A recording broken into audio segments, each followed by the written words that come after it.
we got to know each other, you know, it was, I knew so early that it scared the hell out of me. That's one thing that scared me. You know, I just knew right away. You know, they always say, well, you'll just know, and you know. Well, you know, I think, you know, some of the things that attracted Heather to me were, you know, my love for other people. Get the fuck out of the way! God. I have a general concern for, you know, people's well-being. These alarms going off. I'm sure they're fine.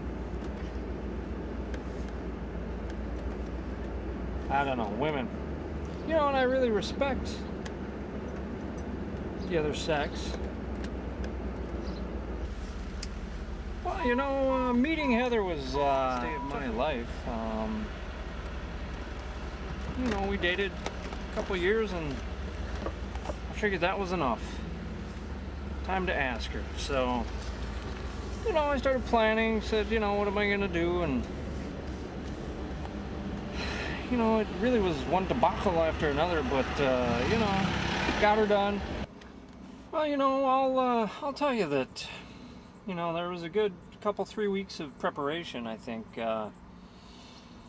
You know, calling the floors, the Zephyr, the you know, the bed and breakfast, just trying to get everything lined up.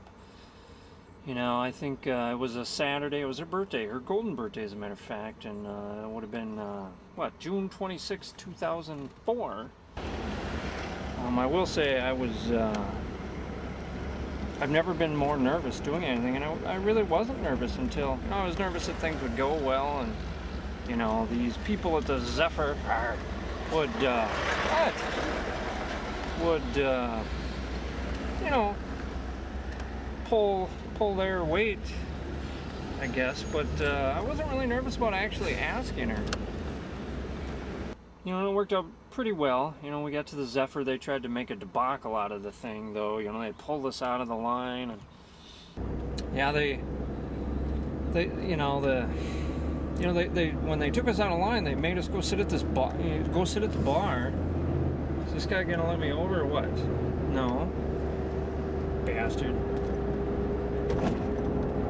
But yeah, they made us go sit at this, sit at the bar. We're the only people, you know, that were going on the train. You know, yeah, could you guys sit at the bar? So I'm sitting there making up stories. You know, geez, did credit card not work, or you know, just, you know, and all they wanted to do, the guy pulled me aside and said, well, do you want the flowers on the table? It's like, you know, it wasn't really that hard. It really wasn't, but you know, they worked for the Zephyr. You know, we had no idea why. I, of course, knew why, but they weren't supposed to do it.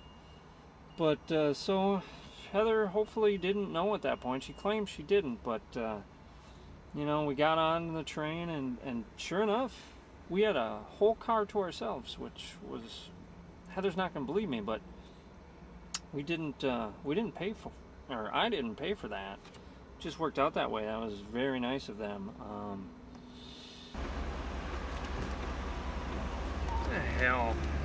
Really, gosh darn, I was nervous. You know, and I don't know, why should I have been? She's the woman I've been looking for my whole life. You know, so we just, you know, had our normal dinner and, you know, kind of enjoyed just kind of being together, you know, without any other couples around, which was kind of nice. And, you know, then at the end, you know, well, you know, going back a step, I ordered, what'd I do? I ordered 26 roses, one for each, you know, year that, you know, we as the human race has been blessed with her presence on the earth. You know, so even to this day, I don't know why I got so nervous. Probably just, you know, because I've been waiting my whole life to ask this question, and sure enough, I screwed it up kind of, but, you know, she still said yes, so that was cool. But I made a big point to have them only put 25 roses on the train. Clever, I know, but so, you know, obviously she saw the roses and she didn't really think much of it, and I made a point to count them, that, oh my god, they shorted us a rose. I was all pissed off, claiming that, you know, geez, I got ripped off and this and that, and she probably thought, geez, what a cheap bastard, but But the plan was then at the end of the night that the conductor guy was going to come bring 26th rose, the missing rose with the ring attached to it, which he did. So then it was time to get down on my knee, and I wasn't nervous until I actually had to ask her. Then I got really nervous. You know, I doctored up a little favorite song of ours and made it into a poem, and you know, I choked. I started crying like a little baby, but I got it out, and she said yes, and wow, happiest day of my life.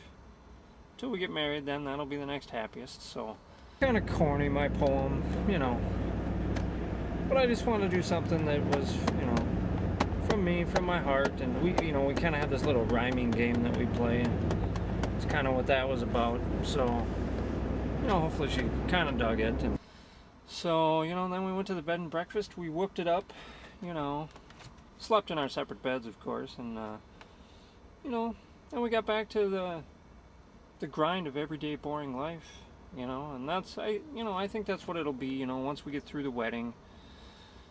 In a way, it'll kind of be nice just to get back to the day-to-day stuff. But you know, I'll tell you that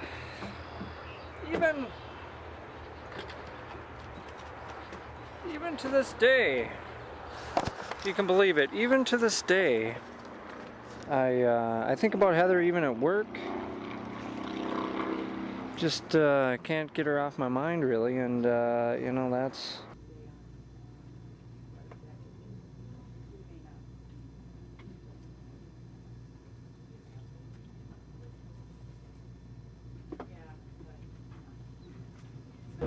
well, it was kind of cool, you know, after she said yes,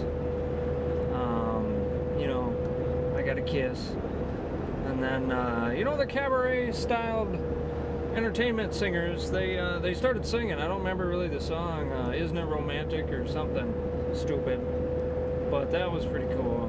So they had it planned out. I'm glad she said yes. I'm not sure what they would have sung had she said no. Very patriotic. The flags. Pretty car. We have the car all to ourselves. I can't believe that. I didn't. Anybody else's birthday? I mean, why would it's just my birthday. Well, that's pretty important.